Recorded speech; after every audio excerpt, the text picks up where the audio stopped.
ഈശ്വര വിശ്വാസം, ക്ഷേത്ര ആരാധകനായ ഒരു ഭക്തൻ തൻ്റെ ഈശ്വരനെ ഈശ്വര അന്വേഷണത്തിലെ ഘട്ടത്തിലെ അടുത്ത തലത്തിൽ നീ തന്നെയാണ് ഈശ്വരൻ എന്ന ബോധനം കേൾക്കുന്നു. ഈശ്വരനകത്തോ പുറത്തോ എന്ന ആശയ കുഴപ്പത്തിൽ നിന്ന് എങ്ങനെയാണ് ഒരു സാധാരണ ഭക്തന് ഉത്തരം കണ്ടെത്താനാവുക സ്വാമിജി? ഈശ്വരൻ എന്ന വാക്കിൻ്റെ അർത്ഥം നമ്മളെല്ലാവരും ആവർത്തിച്ച് ഓർമ്മിച്ച് ഉറപ്പിക്കണം. അങ്ങനെ എല്ലാവരും ചെയ്യുമോ? നമ്മുടെ ഒരു സമാജത്തിനിടയിലുള്ള ഒരു അപകടം എന്താണെന്നറിയാമോ?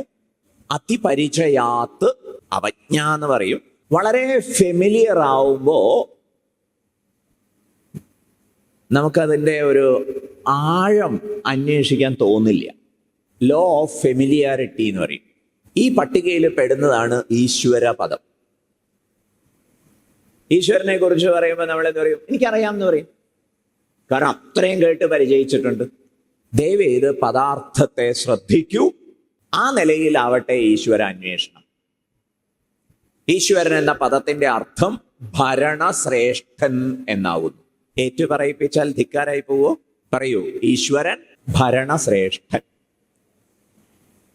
കേട്ടില്ലേ? ഈട്ട് എന്ന ധാതുവിന് അർത്ഥം ഭരിക്കുക എന്നാണ്. വരൻ ശ്രേഷ്ഠൻ, ഈശ്വരൻ ഭരണശ്രേഷ്ഠൻ. ഇത് നമ്മളെല്ലാവരും ആവർത്തിച്ച് ഓർമ്മിക്കണം. ഭരണശ്രേഷ്ഠൻ. ആ ഈശ്വരനെ എന്തിനന്വേഷിക്കണം? ആ ഈശ്വരനെ അന്വേഷിച്ചാൽ ഭരണപരമായ പ്രയാസങ്ങളെയൊക്കെ നമുക്ക് അതിക്രമിക്കാൻ സാധിക്കും. ആ യുക്തി മനസ്സിലാവുന്നുണ്ടോ? ഈശ്വരന്റെ ഒരു നീതി എന്താണ്? ഈശ്വരന്റെ ഒരു രീതി എന്താണ് എന്ന് ചോദിച്ചാൽ പൂന്താനം പറഞ്ഞു തന്നിട്ടുള്ളത് പ്രകാരം, കണ്ടു കണ്ടങ്ങിരിക്കും ജനങ്ങളെ കണ്ടില്ലെന്നു വരുത്തുന്നതും ഭവാൻ, മാളിക മുകളേറിയ മന്നന്റെ തോളിൽ മാറാപ്പു കയറ്റുന്നതും ഭവാൻ. ഇതാണ് ഈശ്വരന്റെ ഒരു രീതി. അതുകൊണ്ട് ഈശ്വരന് കാരുണ്യമുണ്ടോ എന്ന് സംശയിക്കണം. ഇതൊക്കെയാണ് നമ്മുടെ ഒരു വ്യാകുലത. ഈശ്വരനെ അറിഞ്ഞാൽ പ്രയാസങ്ങൾക്കൊക്കെ പരിഹാരമാവും. ഇപ്പോൾ ഒരു അൺസർട്ടിനിറ്റി ഇല്ലേ, അനിശ്ചിതത്വം, അത് പരിഹൃതവും. അതുകൊണ്ട് ഈശ്വരനെ അന്വേഷിക്കാം, അറിയാം എന്ന് തീരുമാനിക്കുന്നു. ആചാര്യന്മാരാകട്ടെ ഈശ്വരനെ പല പ്രകാരത്തിൽ പരിചയപ്പെടുത്തി തരും. കൂട്ടത്തിൽ വിഗ്രഹ ആരാധനയും ഉപദേശിക്കുന്നു. പ്രപഞ്ച നിയമങ്ങളെ സംബന്ധിച്ച് അറിയില്ല. അത് പല പ്രകാരത്തിൽ സംഭവിക്കുമ്പോഴാകെ തകർന്നു പോകുന്നു. പിടിച്ചു നിൽക്കാൻ വേണ്ടി ഈശ്വരനെ അറിയുക, ഈശ്വരന്റെ സമ്പ്രദായം മനസ്സിലാക്കുക. അതുകൊണ്ട് അന്വേഷണം ആരംഭിച്ചു. ഇങ്ങനെ അന്വേഷണം ആരംഭിക്കുന്ന ഭക്തന് കിട്ടുന്ന ഒരു സന്ദേശം എന്താണ്?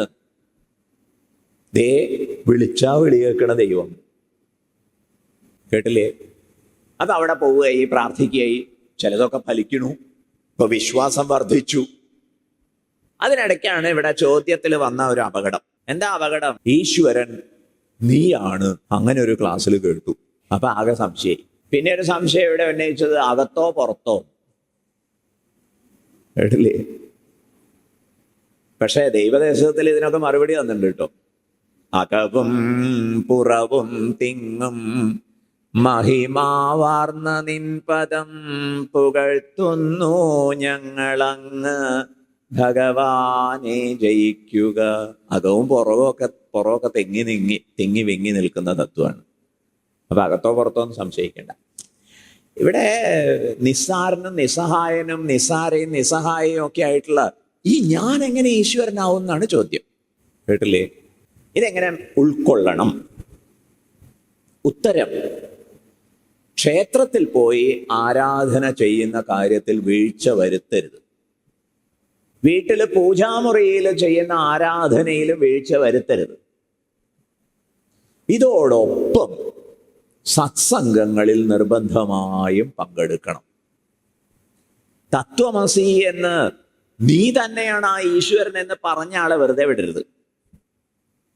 അതെങ്ങനെ ഞാനാവുന്നു ചോദിക്കണം. മനസ്സിലായില്ലേ? ഭഗവാൻ രമണ മഹർഷി ഉപദേശസാരത്തിൽ പാടിയിരിക്കുന്നു, ഈശജീവയോർവേഷധീഭിത സത്സ്വഭാവതോ വസ്തു കേവലം വേഷഹാനത സ്വാത്മദർശനം ഈശദർശനം സ്വാത്മരൂപത. ഈശ്വരനും ജീവനും തമ്മിൽ വേഷത്തിന്റെ വ്യത്യാസമേ ഉള്ളൂ.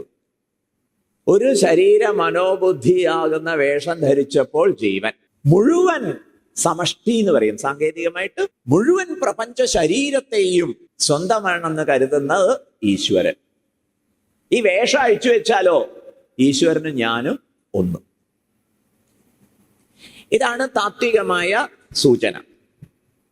പക്ഷെ ഈ സൂചന മനസ്സിലാവണമെങ്കിൽ അന്ധകരണ ശുദ്ധി വേണം, ഏകാഗ്രത വേണം, ശാസ്ത്ര ഗുരു വാക്യങ്ങളിൽ ശ്രദ്ധ വേണം, വിശ്വാസം വേണം. ആ ഗുണങ്ങളൊക്കെ ആർജിച്ചെടുക്കണം. ഒരു ഭക്തൻ പൂജാമുറിയിലോ അല്ലെങ്കിൽ ക്ഷേത്ര സങ്കേതത്തിലോ പരിലസിക്കുന്ന ഈശ്വരനെ ആരാധിച്ച് തുടങ്ങി എങ്ങനെയാണ് ഉയർന്നു ചെല്ലുക എന്ന് ചോദിച്ചാൽ ഉത്തരം ഇതാണ്: അനുബന്ധമായിട്ട് സത്സംഗത്തിലും പങ്കെടുക്കൂ.